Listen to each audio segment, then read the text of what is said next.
In a dramatic escalation of the ongoing US-Israel war on Iran, President Donald Trump announced on March 13 that the United States had bombed Kharg Island, a tiny Persian Gulf outpost.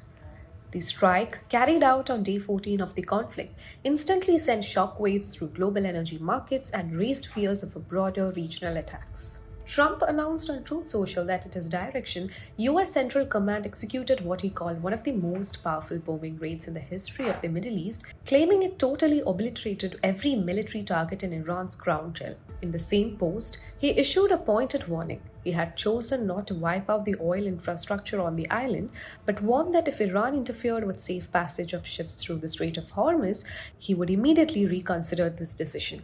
So why is this land that is barely 5 miles long and covering about 20 square kilometers so significant? It's because up to 90% of Iran's crude exports pass through the Kharg Island terminal.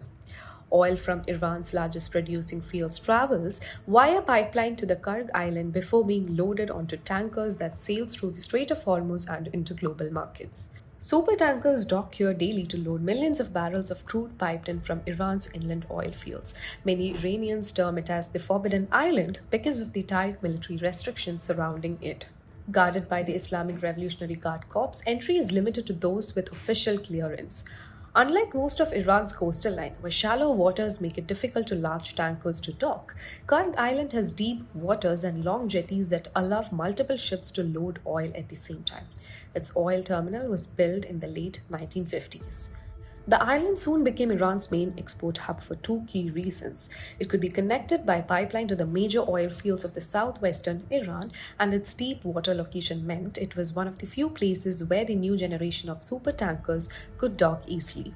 By 1970s, Kharg was already capable of loading several supertankers at once. After the Iranian Revolution, the facilities were nationalized. During the Iran-Iraq War in 1980, Saddam Hussein's forces repeatedly bombed the island's oil terminal, but Iran rebuilt it and kept exports flowing. Kharg typically handles between 1.3 and 1.6 million barrels of oil per day.